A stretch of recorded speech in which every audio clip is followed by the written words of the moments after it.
граните. Тоа е оно што мнозина ги предизвикува да умуваат и да ги промислуваат своите филмови. Колку што можев да прочитам, на 2 универзитети се одржани симпозиуми врзани за твоите филмови, за етичката димензија која е мощна, значајна во твоето дело. Како ти го толкуваш, како ти ја толкуваш таа твоја желба, хуманистичката компонента, постојано да ја имаш во твоите филмови, со оглед на фактот дека хуманизмот и целата идеја на модерната е една неостварлива или неостварена идеја? Не знам, мене ми е тоа дадено некако. Мислам, него не размислувам, мислам дека може би затоа што сум до толку старомоден, тоа е некако it's a given. Дури во дела кои ги гледам, кои делуваат по-нихилистички, јас успевам да најдам опачина која ја толкувам како хуманистичка. А во крајна линија мислам дека, нели, уметноста е за тоа се идеја, ама на крај пак за луѓе. И ако не ги сакаш луѓето, не верам дека можеш да бидеш добар уметник. На било каков начин можеш да ги сакаш на некој мрачен начин, ама тоа ти е неопходно за да создаваш, иначе работиш само од нарцизам, што не е добро. Дали имаме уште прашања? Ние веќе го изминавме предвиденото време, но не пречи ако постои, ако сака некој да го постави прашање. Билче да искористиме таа можност што е вечерва со нас. Има овде во вториот ред.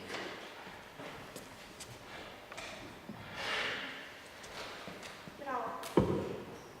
Се слушам, така? Да, добре. Океј, мене имам многу тема, ама ќе ми биде многу крива ако не прашам нешто. Повеќе сакам да се навратам на една друга тема, односно на нешто што е професорот го предава на овие студии.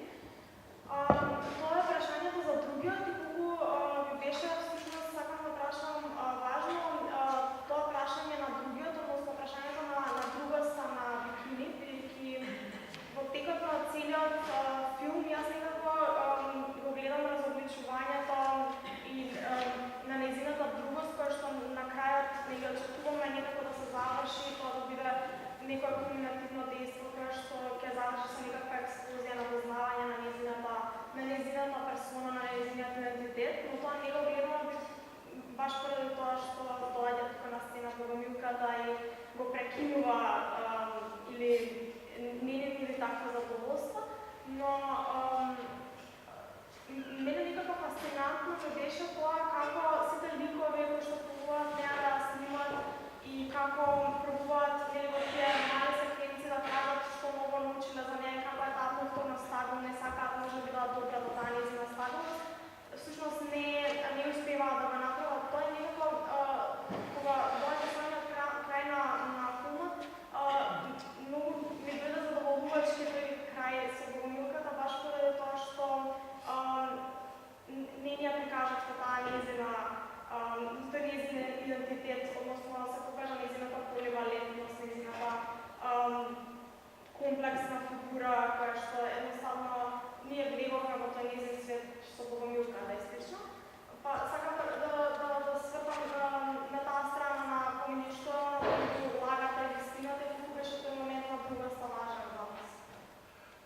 Па многу е важен затоа што вака никогаш тоа не го правам со агенда, никогаш тоа не е програмски, ама кога ќе погледам наназад, во сите филмови имам некој аутсайдер, нели, каубоец кој доаѓа во непознат град или уште почесто се враќа назад и тој однос на човекот и групата многу ме интересира. Ме интересира и приватно, и лично, и професионално во делото. Тоа го имаме, не знам, еден каубоец во Македонија, например, Лук, или го имаме Александар се враќа дома, домата веќе не е таа дома. Особено го имаме овде во Бикини и он е човек кој во исто време многу сака да припаѓа и апсолутно одбива да припаѓа. И сите тие што, освен Кришна до некаде, што се обидуваат да ја разберат, уствари не се обидуваат вистински или го немаат опремата вистински да ја разберат. Од друга страна, многу е податно тоа за драмско дело, затоа што туку имаш автоматски вграден конфликт, кој потоа само ќе го пуштиш и драмата сама ќе ти се пишува. Ако ги имаш, нели тоа во холивудски жаргон fish out of water, често го викаат. Во случајов тоа ми беше многу битно. Има еден на таа тема има еден дополнителен момент. Например, бикини во прво време беше машко. Потоа си викаме зашто мора да биде машко, нека биде жена. И стана жена што дополнително додава компликација во таа ситуација. И она расно не беше родена, мислам, или беше белки. И кога почнав со кастинг, скоро сите глумици што ги видов на аудиција за таа тема беа белки. Кондола дојде и мислам, сите ги намачка на лече. Беше стварно апсолутно најдобра. И за нас со продуцентите да размислуваме, значи, ова не е тоа што беше замислено, ама од друга страна каква врска има? Нели? Добар глумец е добар глумец.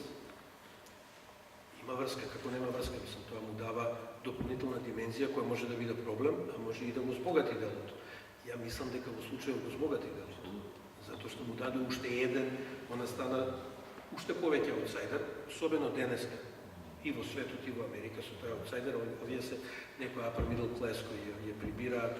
Имаше дури една сцена што ја снимивме па ја извади во монтажа, во која доаѓа полицајци затоа што се пожалил некој комшија, затоа што тука се мувала некоја црнка. И тоа беше единствен момент кога ние расата неизина директно зборувавме на таа тема. И ја извадив сцената затоа што сметав дека нема потреба тоа да се потенцира, мислам, тоа се гледа, биена е драмата секаде и нема потреба дополнително да ја, мислам, такви памфлетски филмови моменти од Спайк Ли па натаму, мислам дека се контрапродуктивни на таа тема.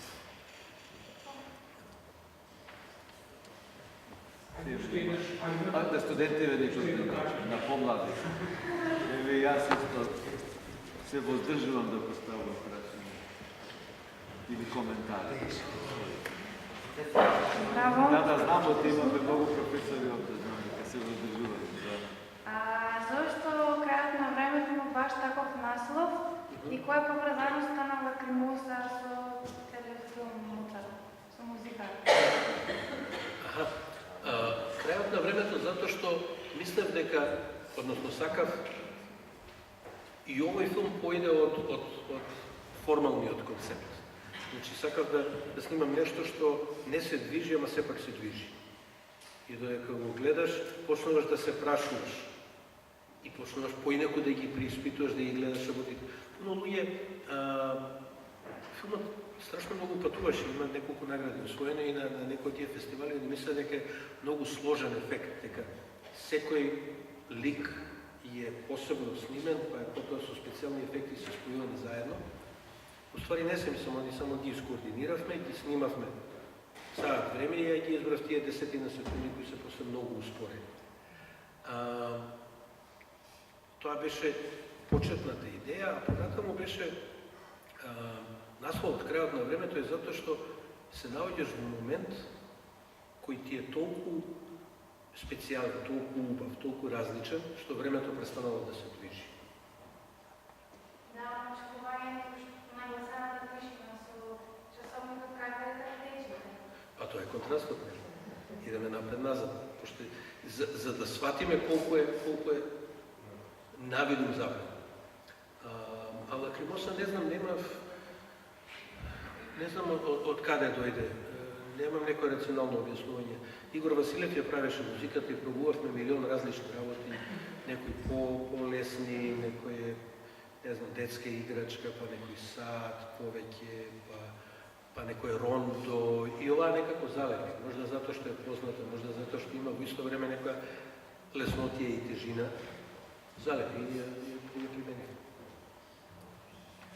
Во однос на времето, мислам дека тоа е една голема тема, која што можат и ја отвараат филмовите и севкупното дело на Милчо Мачевски. За жал, нешто што себе си го поставив како некаква задача да напишам текст за времето во филмовите на Милчо Мачевски остана нереализирано, но верувам дека тоа ќе го сторам.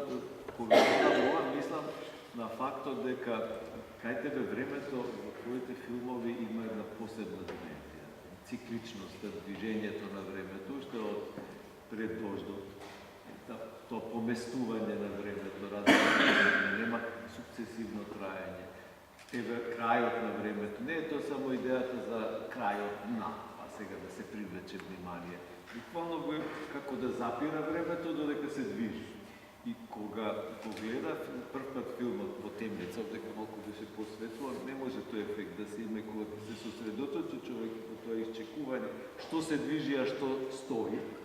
Одеднаш човек има чувство дека времето не може така лесно да се определи, дека тука има физичко време, има метафизичко време, едно внатрешно време, она зашто Свети Августин вели што време тоа е, ако во исповедите вели, ако никој не ме праша, знам, а ако некој ме праша, збунецу не знам.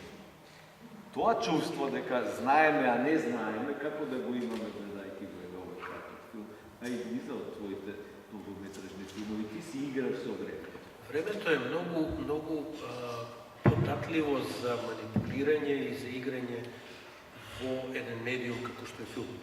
Или имаш медиуми како сликарство или книжевност кои суштински не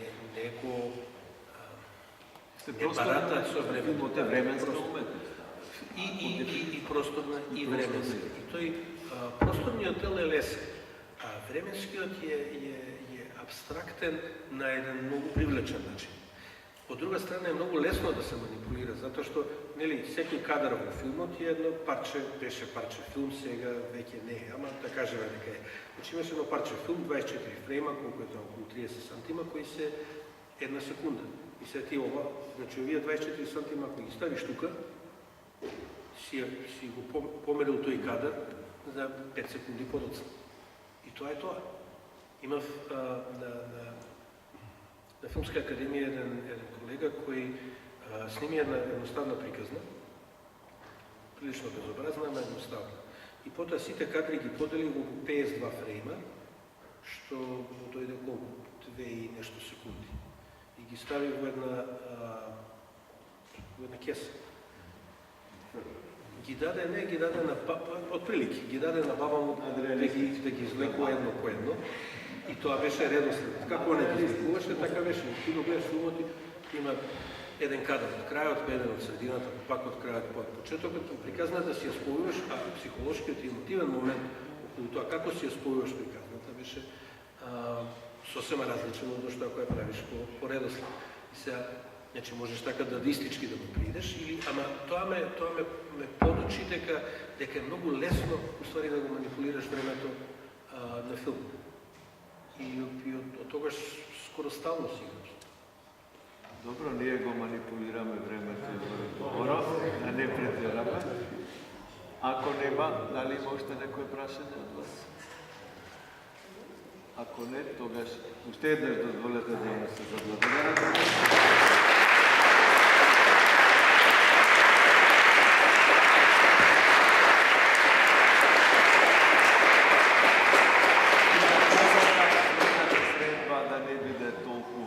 Временски, во едно такво временско растојание како што назад. Верувам дека многу почесто ќе го имаме овде, па дури во некој